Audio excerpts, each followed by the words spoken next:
मुझे रास आ गया है तेरे दर पे सर झुकाना। मुझे रास आ गया है तेरे दर पे सर झुकाना। मुझे रास आ गया है तेरे दर पे सर झुकाना। मुझे राज आ गया है तेरे दर पे सर झुकाना। तुझे मिल गई पुजारिन, तुझे मिल गई पुजारन, मुझे मिल गया ठिकाना। मुझे मिल गई पुजारन, मुझे मिल गया ठिकाना। तुझे मिल गई पुजारिन, मुझे मिल गया ठिकाना। मुझे मिल गई पुजारन, दोनों हाथ दिए ताली से गया ठिकाना। मुझे रास आ गया है तेरे दर पे सर झुकाना। मुझे राज आ गया है तेरे दर पे सर झुकाना।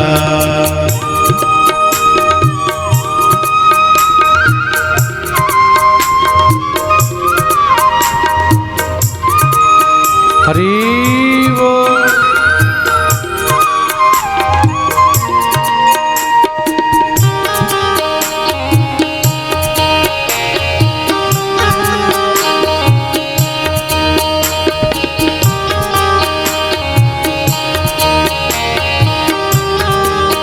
वृंदावन बिहारी लाल की।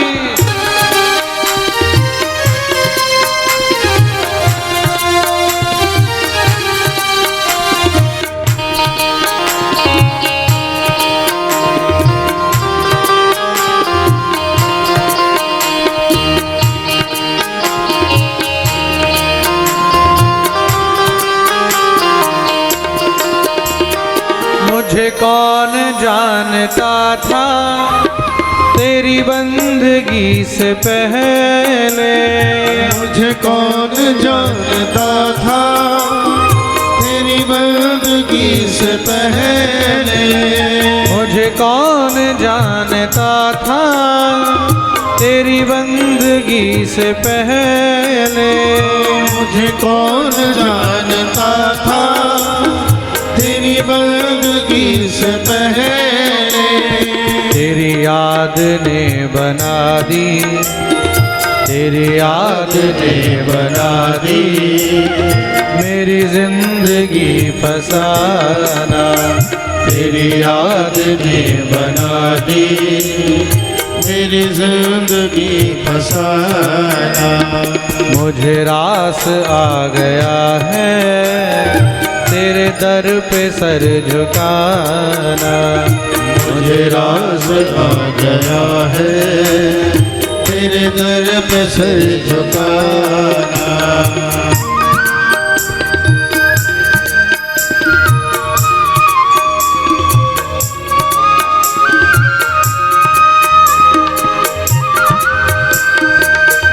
श्री राधा रमण लाल की जय हो।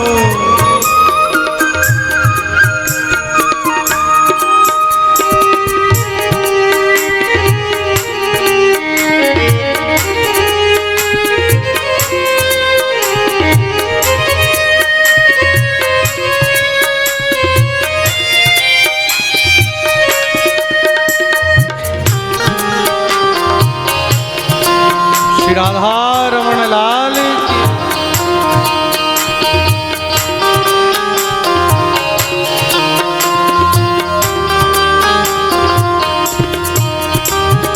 मुझे इसका गम नहीं है कि बदल गया जमाना। मुझे इसका गम नहीं है कि बदल गया जमाना। मुझे इसका गम नहीं है कि बदल गया जमाना।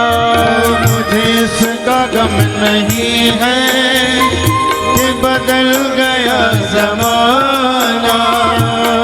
जिंदगी के मालिक, मेरी जिंदगी के मालिक, कहीं तुम बदल न जाना। मेरी जिंदगी के मालिक, कहीं तुम बदल न जाना। मुझे रास आ गया है तेरे दर पे सर झुकाना। रास आ गया है तेरे दर पे सिर झुकाना।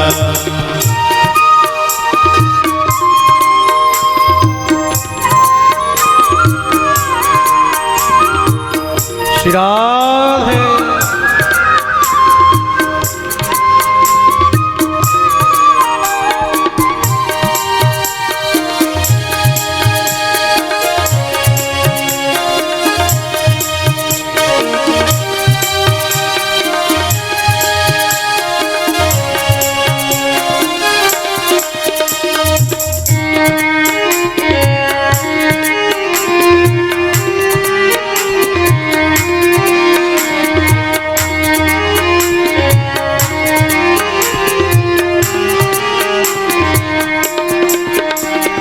तेरी सांवरी सी सूरत मेरे मन में बस गई है।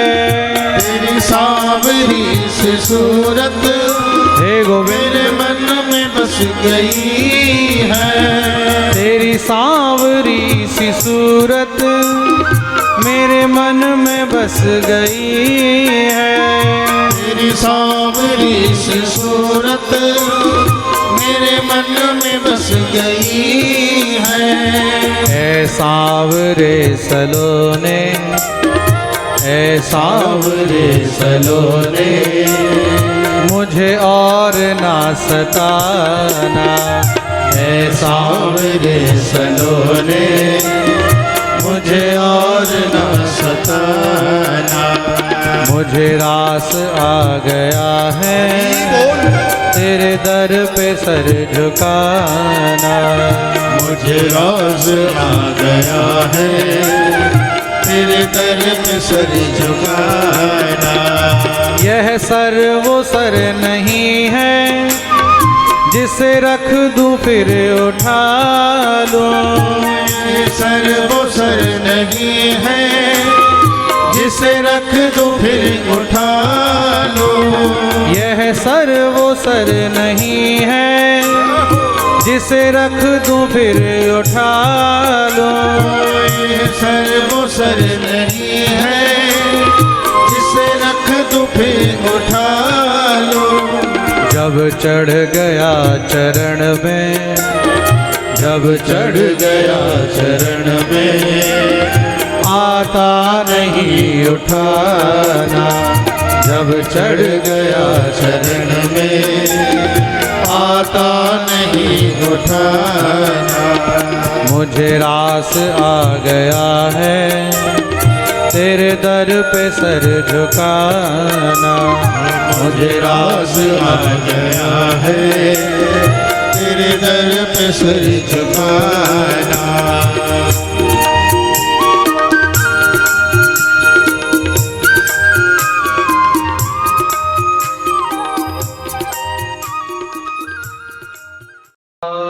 बिहारी लाल की जय, श्री राधा রানী की जय।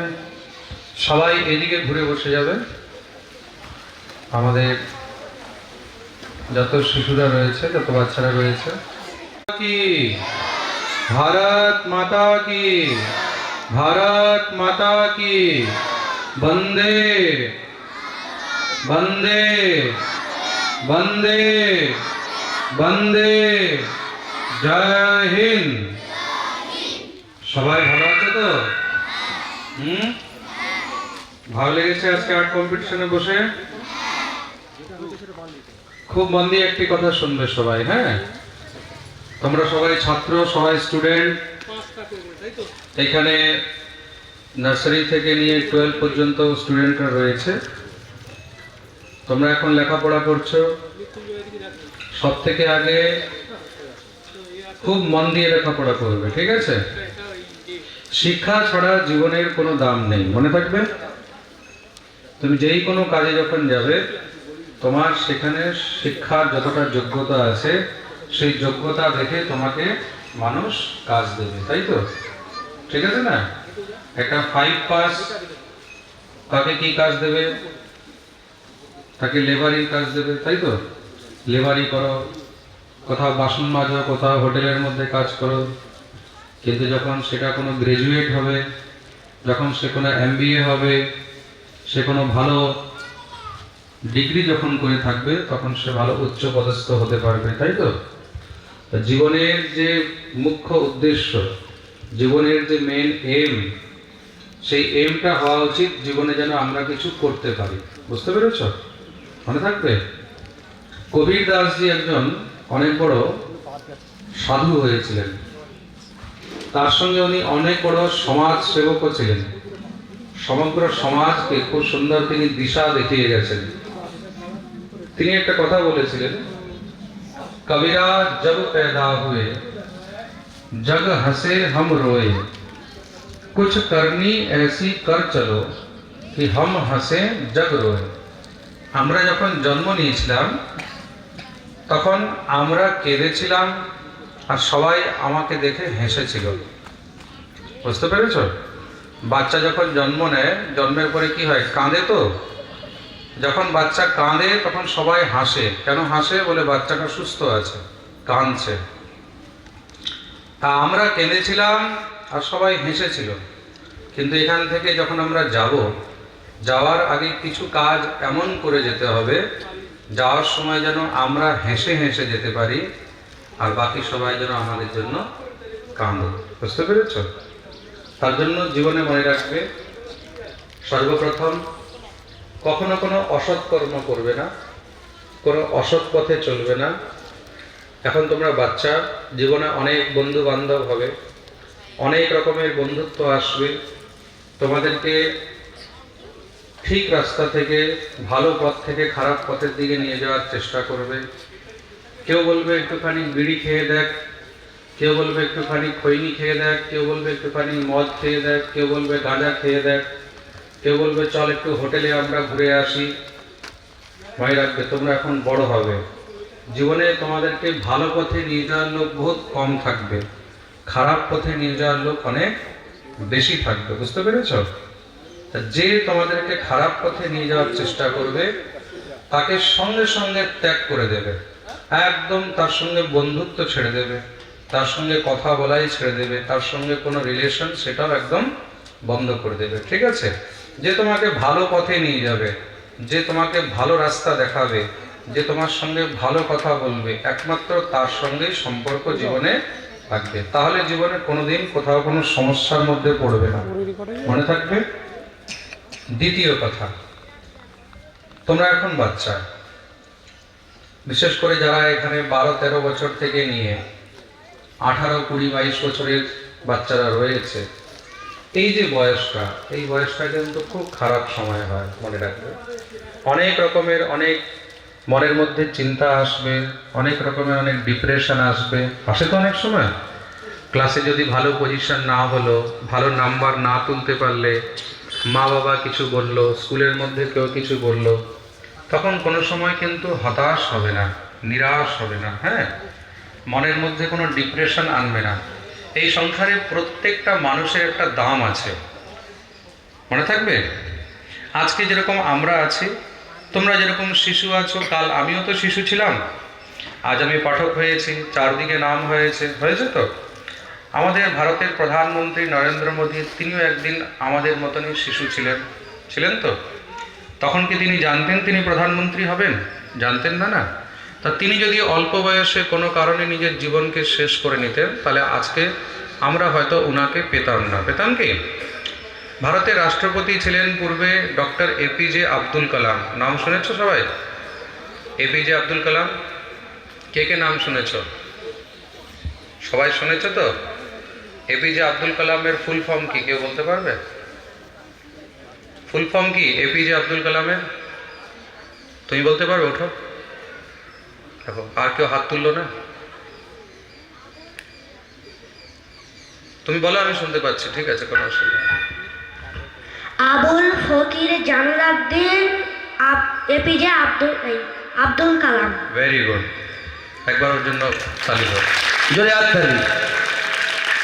ডক্টর এপিজে আব্দুল কালামের নাম ছিল আবুল ফকির জালালউদ্দিন আব্দুল কালাম, ঠিক আছে, ফকির নয়, ওটা আবুল ফকির। হ্যাঁ, তাও তুমি একদম ঠিক বলেছো, কোনো অসুবিধা নেই।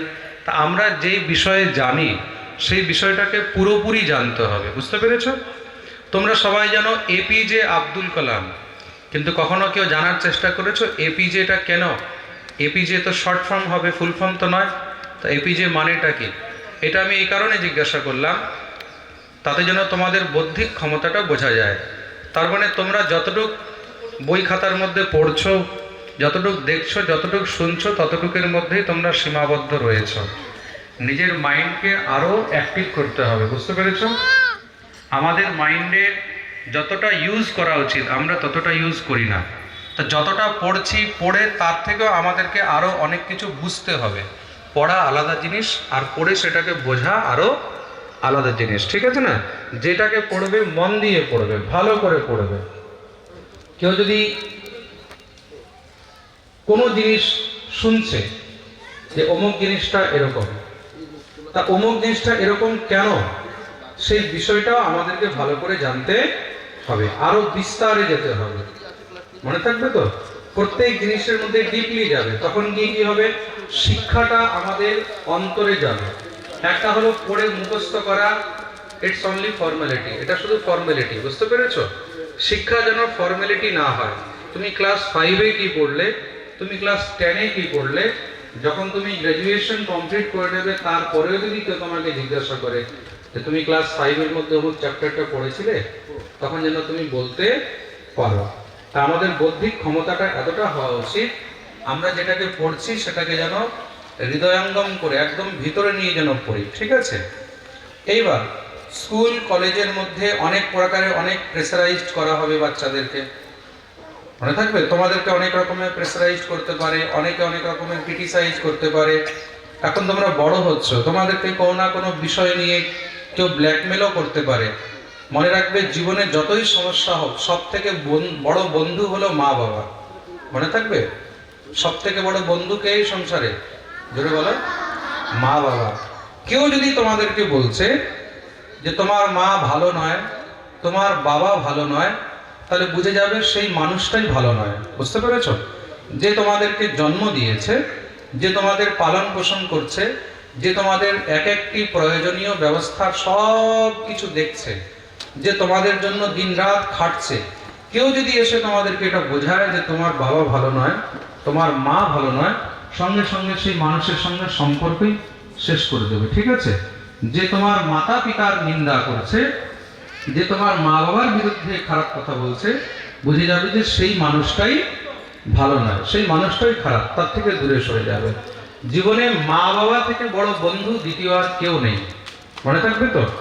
যেই কোনো সমস্যা হবে, যখনই যা কোনো সমস্যা হবে, সব থেকে আগে গিয়ে মা বাবাকে বলবে। কাকে বলবে? মা বাবাকে, ঠিক আছে? অনেক সময় বাবাকে বলতে যদি ভয়ও লাগে, মাকে বলবে। গার্জিয়ানের মধ্যে মনে রাখবে, শুধু তারা বন্ধু নয়, তারা আমাদের জন্য ভগবান। মাতা পিতা সন্তানের কখনো খারাপ চায় না, মনে থাকবে? কোনো জিনিস জীবনের মধ্যে যদি এরকম কোনো সময় আসে যে মনে হচ্ছে যে খুব কষ্ট পাচ্ছি, কাউকে বলতে পারছি না, কাউকে কি করে বলবো, সেটাকে ভিতরের মধ্যে কখনো বন্ধ করে রাখবে না, সেটা অন্য কাউকে বলবে না। সংসারে তুমি যাকেই বলবে সে তোমাকে পরে ব্ল্যাকমেল করবে, বুঝতে পেরেছো? তুমি যাকেই বলবে, এই সংসারে কেউ কারোর নয়, মনে থাকবে? মনে থাকবে তো? কেউ কারোর নয়, কিন্তু সবাই স্বার্থের জন্য সম্পর্কে থাকে। তুমি কাউকে বলো, কোনো দরকার নেই, শুধু গিয়ে মা বাবাকে বলবে। তোমার জন্য মা বাবা থেকে বড় উপকারী, মা বাবা থেকে বড় বন্ধু, মা বাবা থেকে বড় আপনজন কেউ নেই। বন্ধুত্ব করবে মা বাবার সঙ্গে। আর যারা এখানে পেরেন্টস বসে আছেন, তাদের কাছেও আমার এটি একটি রিকোয়েস্ট থাকবে, সবাই নিজের সন্তানকে যখন তারা বড় হবে তখন তাদেরকে বন্ধুর মতন ব্যবহার করবেন। শাস্ত্রও বলেছে, প্রাপ্যতে ষোড়শে বর্ষে পুত্রৌ চ মিত্রবৎ ভবেৎ। ছেলে যখন 16 বছরের হয় তখন সেই পুত্র মিত্রবৎ হয়ে যায়, মানে বন্ধুর সমান হয়ে যায়। তদ্রূপ মেয়ে, মেয়ে যখন বড় হয়, মেয়ে যখন ঋতুমতী হয়, যেই সময় হবে সেই দিন থেকেই মেয়ে মায়ের জন্য বন্ধুর সমান হয়ে যায়, বান্ধবীর সমান হয়ে যায়। তা মায়েরও কর্তব্য যেন নিজের মেয়ের সঙ্গে বান্ধবীর মতন ব্যবহার করে। তোর মনে কি আছে, তোর ভিতরে কি চলছে, কোনো সময় তুমি দেখো তারা কষ্টে আছে, দুঃখে আছে, কিছু বলতে চাইছে না, ভিতরে ভিতরে কষ্ট পাচ্ছে। কেন কি আমি এরকম জায়গায় জায়গায় দেখছি, ঘরে ঘরে দেখছি, নবযুবকরা, অল্প বয়সের বাচ্চা, 13 বছর 14 বছরের ছেলে ফাঁসি লাগিয়ে নিচ্ছে, 15 বছর 16 বছরের মেয়ে গলায় দড়ি দিয়ে দিচ্ছে, সুসাইড করে নিচ্ছে ঘরে ঘরে। আপনারা সবাই দেখছেন, রোজ নিউজের মধ্যে পড়ছেন।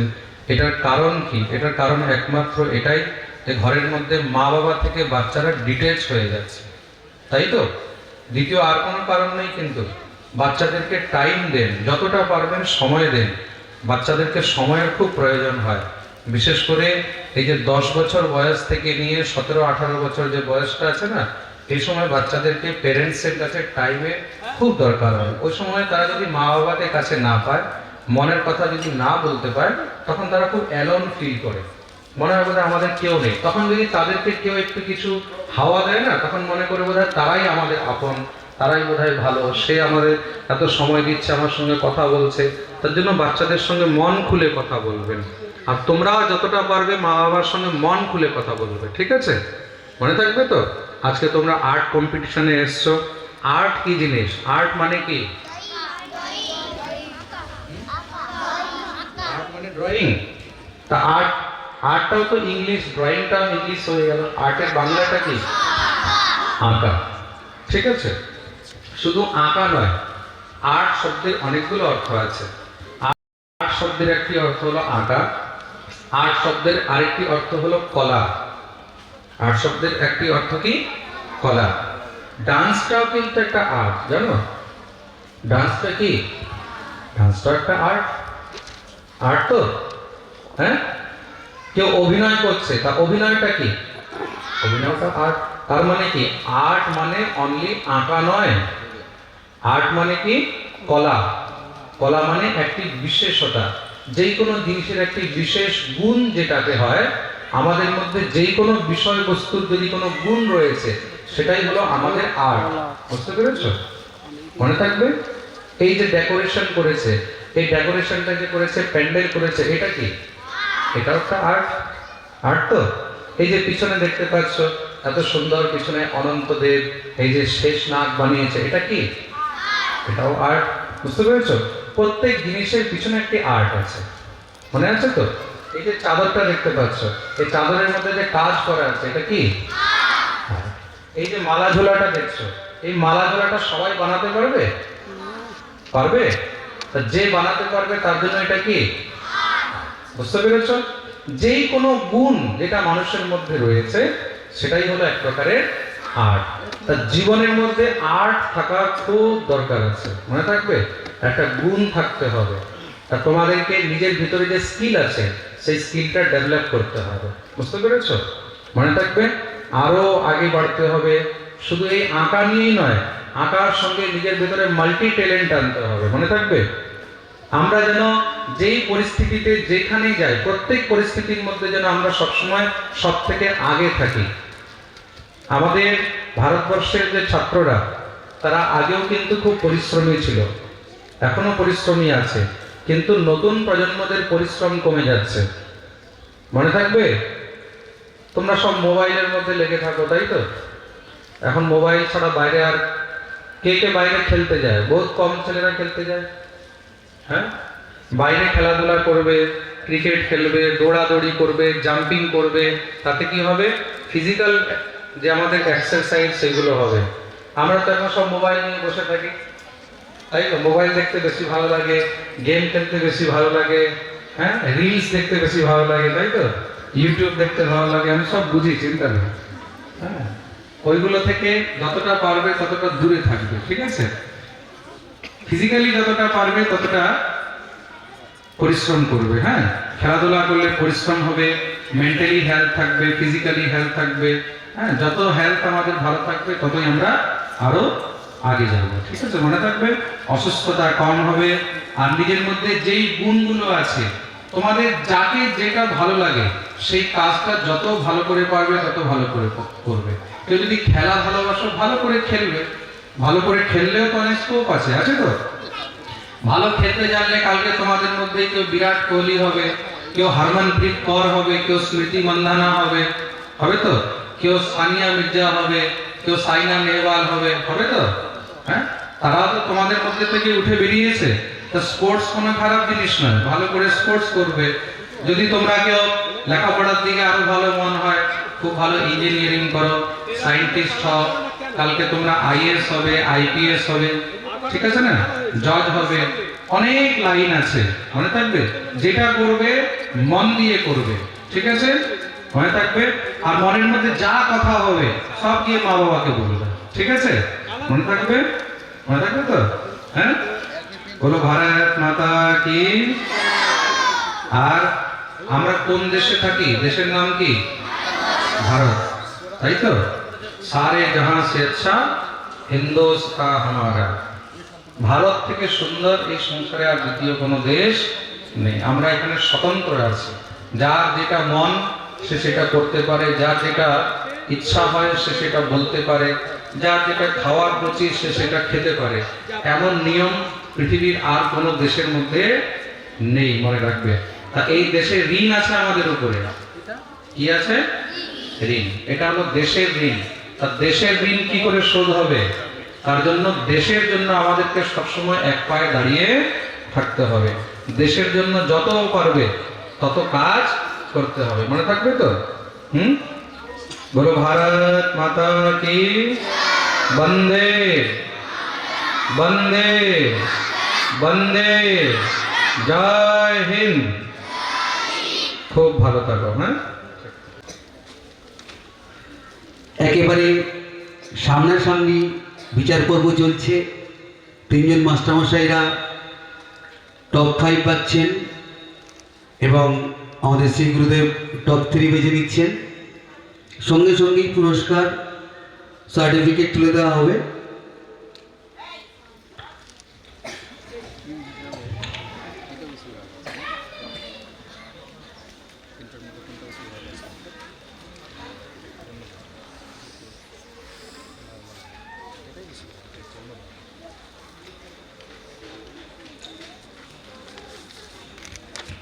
আপনার চোখে বাবা যেটা ভালো লাগবে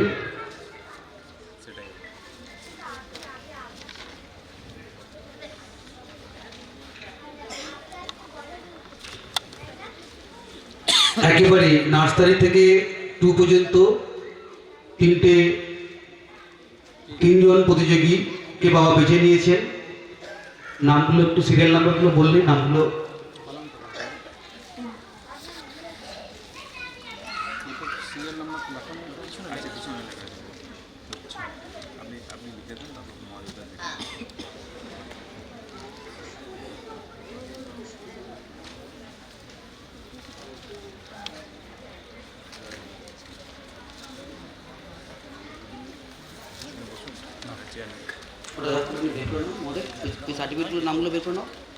সঙ্গে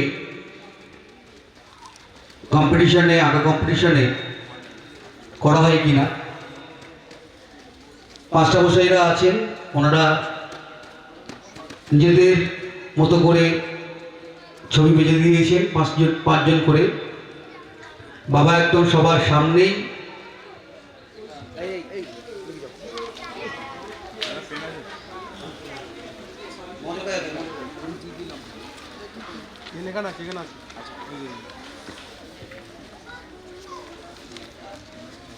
সবার সামনেই তোমরা দেখতে পাচ্ছ বিচার পর্ব চলছে। কেউ দুঃখ পাবে না, কেউ কষ্ট পাবে না। এটা একটা শুধুমাত্র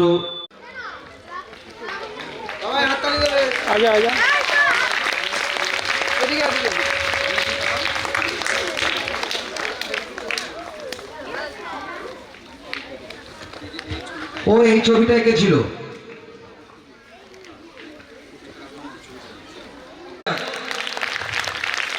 এরপরে শুভাঙ্গী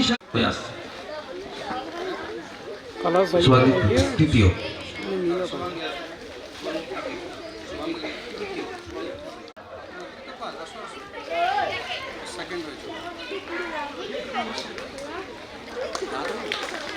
দ্বিতীয় হয়েছে, জোরদার হাত দেওয়ার জন্য। পুরস্কারটা দাও বাবা, পুরস্কারটা দেন।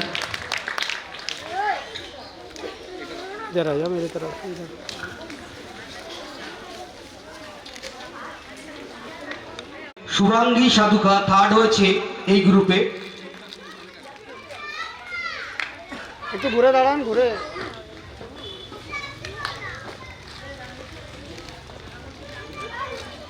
ও এই গ্রুপে তৃতীয় হয়েছে।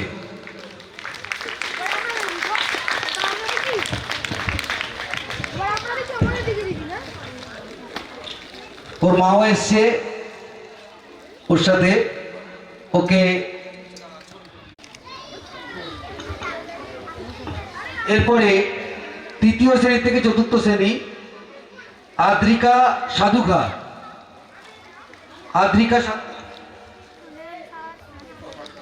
তারপরে হচ্ছে সেকেন্ড হচ্ছে শ্রীপর্ণা সাধুকা।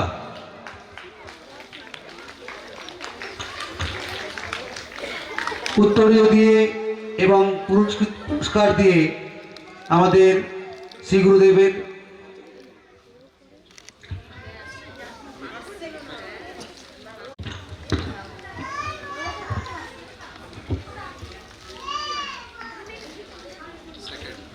ওর জন্য জোরে হাততালি হয়ে যাক একটু।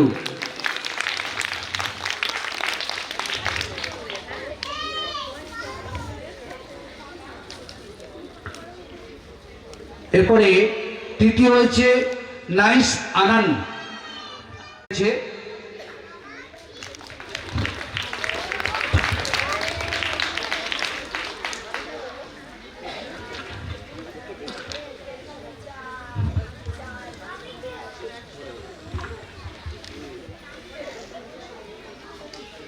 এদিকে ঘুরে একটু।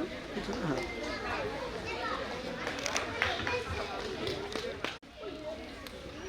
এদিকে ঘুরে একটু, পিছনে পিছনে।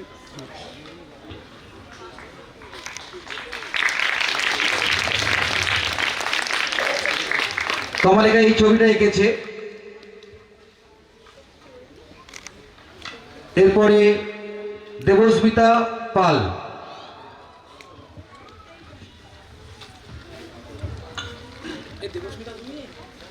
দেবস্মিতা পাল।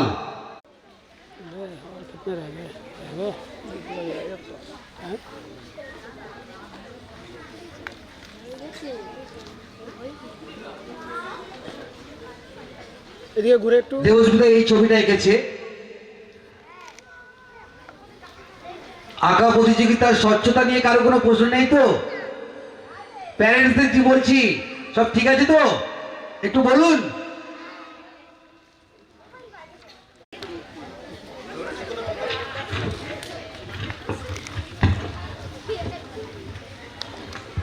এর পরের গ্রুপ পঞ্চম শ্রেণী থেকে সপ্তম শ্রেণী। সঞ্জনা বিশ্বাস প্রথম হয়েছে, ওকে মঞ্চের সামনে চলে আসার জন্য অনুরোধ করছি। সঞ্জনা বিশ্বাস।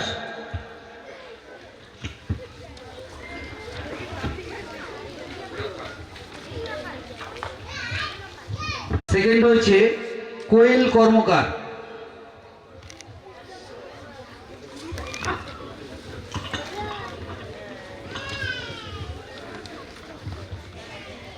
কোয়েল কর্মকার, তুমি সামনে চলে আসবে। উত্তরীয় স্মারক কোয়েল কর্মকার। অসাধারণ এঁকেছে এবং মাস্টারমশাইদের বিচার, শ্রী গুরুদেবের বিচারে ও দ্বিতীয় স্থান হয়েছে এই গ্রুপে। স্মারক উত্তরীয় দিয়ে বরণ করে নেওয়া হচ্ছে। এই গ্রুপে কৌশানী দাস তৃতীয় হয়েছে। শেষ গ্রুপে ফার্স্ট হয়েছে তৃষা নস্কর।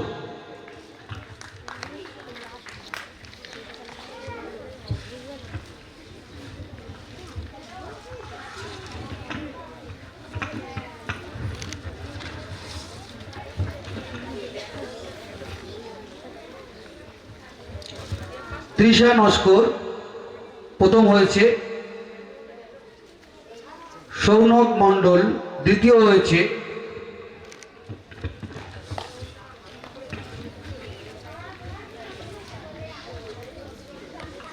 সৌনককে আমরা ডেকে নিচ্ছি।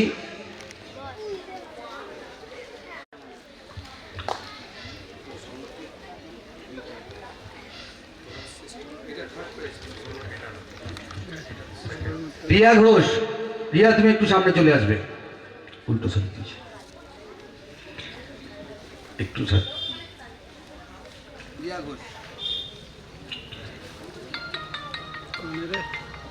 অসাধারণ একটা চিত্রপট ও এঁকেছে। ওকে উত্তরীয় স্মারক দিয়ে বাবা পুরস্কৃত করছেন।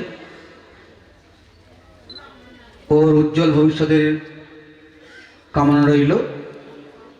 এই গ্রুপে তৃতীয় হয়েছে সৌনক মণ্ডল। ওর একটা অসাধারণ স্কেচ আপনারা দেখুন, জল রঙের উপরে ওকে উত্তরীয় স্মারক দিয়ে বাবা পুরস্কৃত করছেন। পাশাপাশি প্রত্যেক যারা আছেও এখান থেকে শংসাপত্রটা নিয়ে যেতে হবে।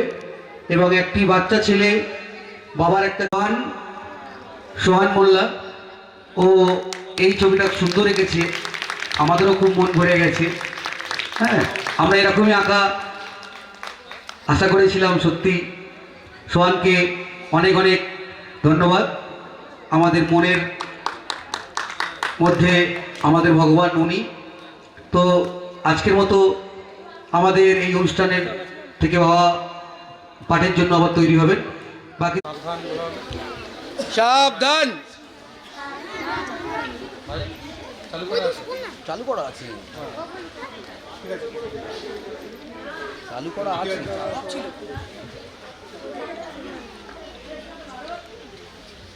না, শুরু করো। জনগণ মন অধিনায়ক ভারত ভাগ্য বিধাতা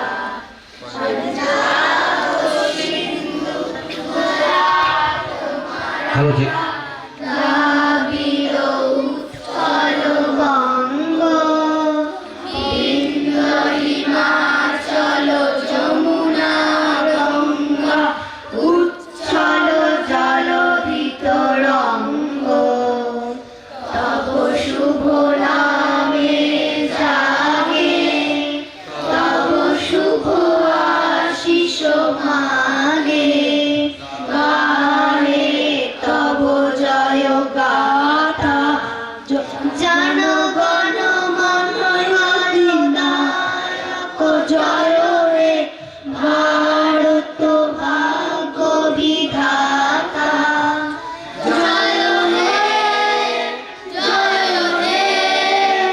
জয়